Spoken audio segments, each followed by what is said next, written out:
Olá!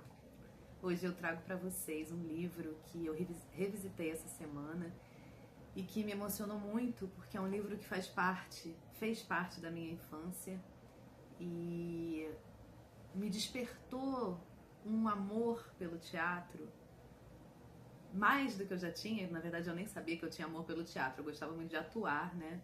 Mas quando eu me deparei com esse livro, quando eu era criança, ele abriu uma porta assim de um mundo completamente mágico e falando de assuntos muito sensíveis, falando sobre envelhecimento, falando sobre um mundo das sombras, né, aquilo que a gente não quer ver, falando sobre a morte.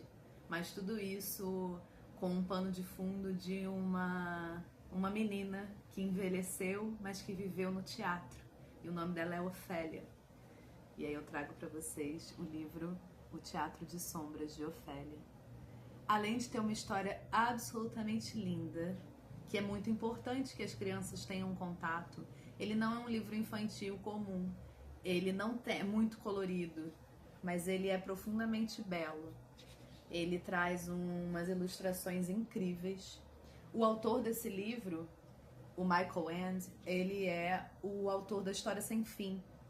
E o ilustrador, que é o Friedrich Hechelmann, é um alemão. Você vê, como vocês podem ver, eu falei o nome assim, desculpe aí, quem sabe falar corretamente.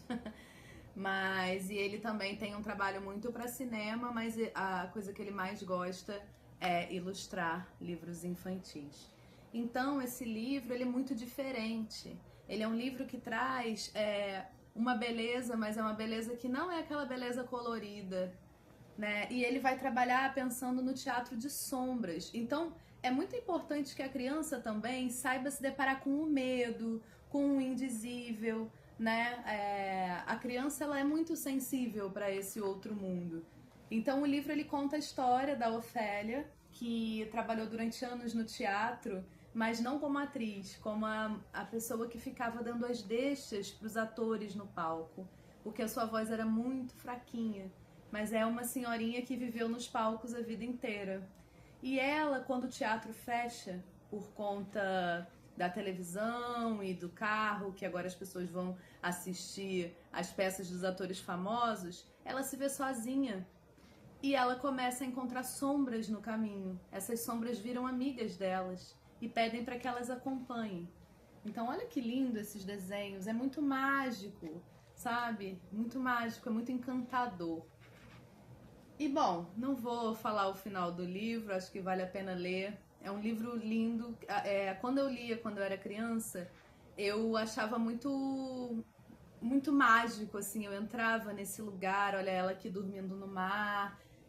Parecia que eu tava indo a um encontro, assim, de um lugar místico. E agora que eu reli, mais velha, foi muito lindo. Eu chorei, assim, de emoção.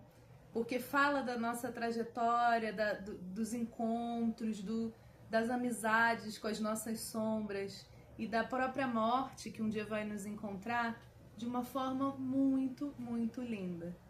Então aqui depois ela com essas sombras que são amigas delas, ela cria o teatro de sombras da Ofélia. É a coisa mais linda. Bom, tô contando o livro todo. Mas enfim, até que a maior sombra de todas vai encontrá-la, né? As ilustrações são um primor, assim.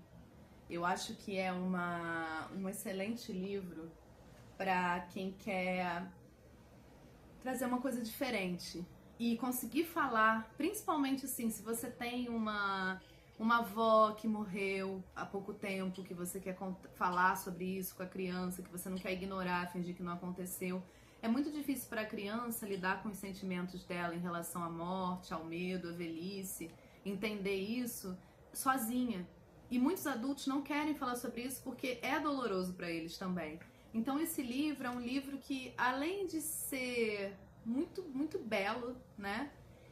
Ele vai falar de alegrias e vai falar também não de tristezas, mas de lugares assim onde precisa ser tocado, ser falado e não ignorado, né? Acho esse livro marcante, pra mim foi muito marcante na infância, eu sempre lembro dele. E eu decidi comprá-lo para revisitá-lo. Então fica a dica para você que tem filhos, que é professor, que é psicólogo também e que quer falar sobre assuntos mais soturnos para crianças, mais com poesia, com magia e com encantamento. Vocês não vão se arrepender. Até!